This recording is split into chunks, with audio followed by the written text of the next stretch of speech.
All right, welcome back to another episode of the Black Bullion Show. Today we are talking about scale and what could potentially impact the collapse of financial markets.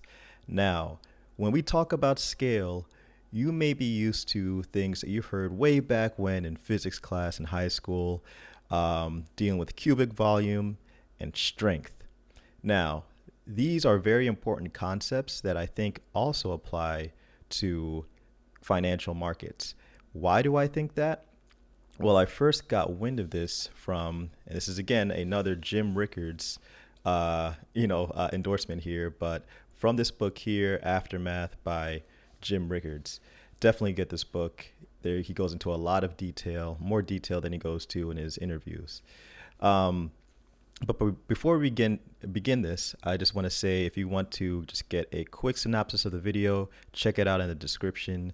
Please like the video to help get this economic evangelism out there, and please subscribe if you are new. Now, let's get into it. I'm going to read a quick quote from this book, which actually he quotes a physicist named Geoffrey West, who wrote a book called Scale. So this is actually really Geoffrey West's quote. And it goes, consider increasing the height of a building or a tree by a factor of 10, keeping its shape the same.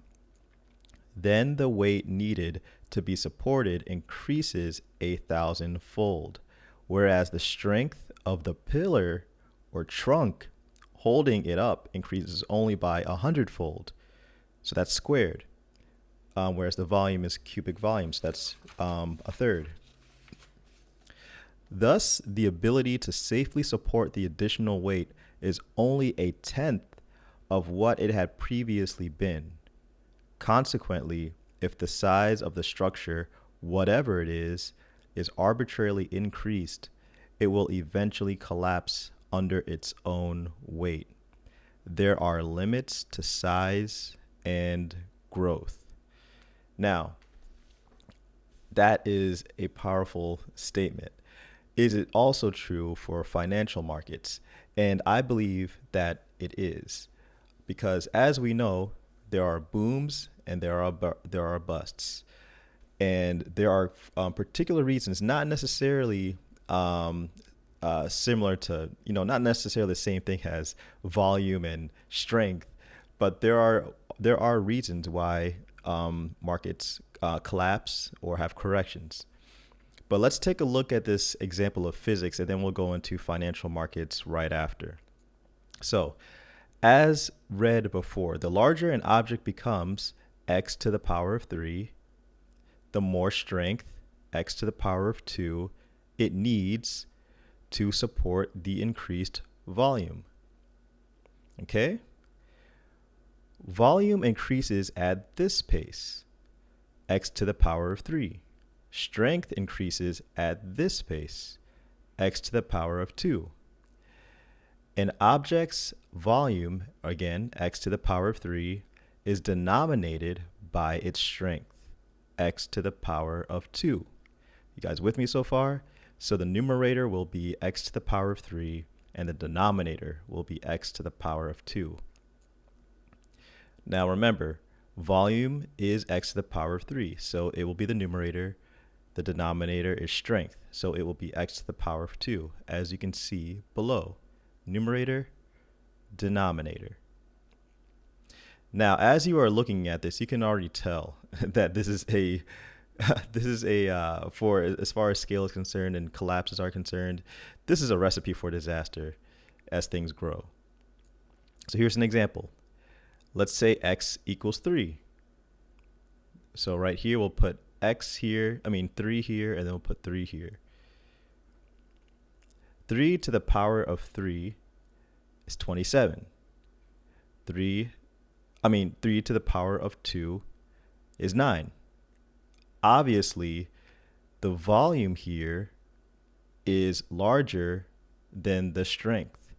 Now, strength needed to support volume will then begin to not be effective at a certain point given an object. So we need to figure out what that is for a particular object.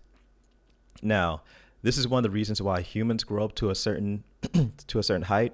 This is also the same reason why dinosaurs grew to a certain height. This is the reason why we're able to get towers to grow to a certain height, and then once they hit a certain height, we need to construct the tower to then begin tapering off. Um, so, what is the equivalent for financial markets? And here is where we get Jim Rickards' insight. Jim says a weighted balance of metrics would prove to be the best in measuring capital market scale, such as a weighted basket of government debt to GDP ratio.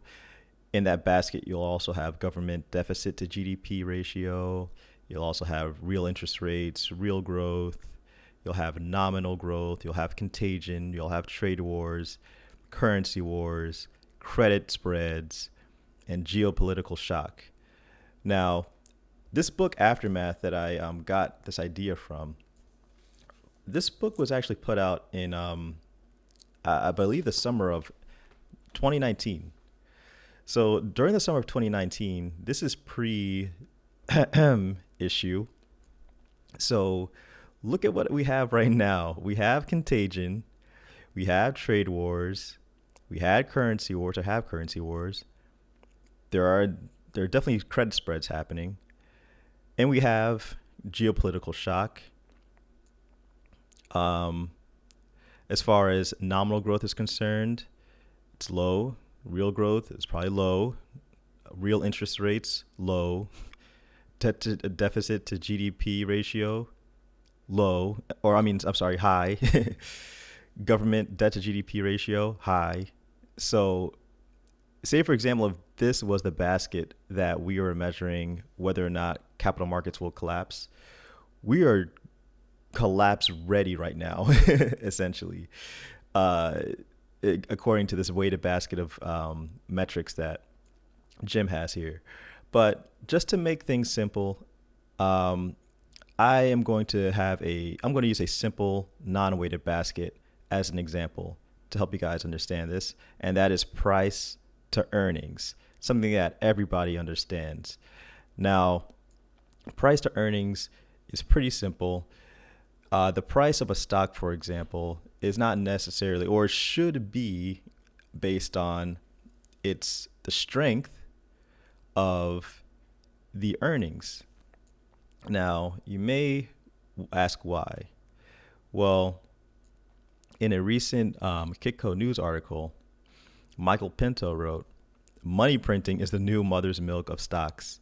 And in the first sentence, he says, "My friend Larry Kudlow always says that profits are the mother's milk of stocks." That used to be true when we had a real economy. Now, I think it is still true. Just because we have a fake economy doesn't mean that we aren't going to have a real problem due to this fakery happening right now. So earnings and profits should be the base, the trunk, the support for the growth of the stock and the price for it to grow. Now, if the price is outpacing the earnings, then we have a problem. We have what is known as an overvalued stock, meaning it is too hot to buy. Don't buy. See if you can get rid of it. And let's wait for this ratio to come back in line to something that makes more sense. It's grown too crazily, and its base, it can no longer support the price and the growth that it has achieved through other means. So I think that is a great way to think about volume, the price, and strength, the earnings.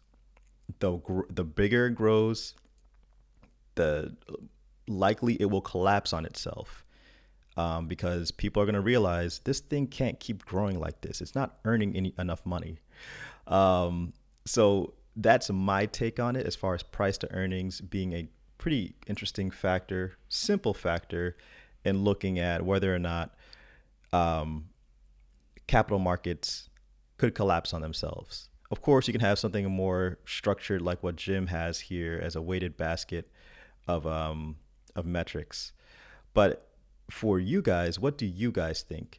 Do you think that this is a good way to kind of like take a look at the collapse of financial markets? How do you guys view equities right now? Do you think that they are overvalued, meaning that they're growing greater than what their earnings are? My metric, essentially. Um, Let me know what you guys think in the comment section below. Thanks again for watching this video. Please give it a like. Please subscribe if you are new. It's Black Bullion.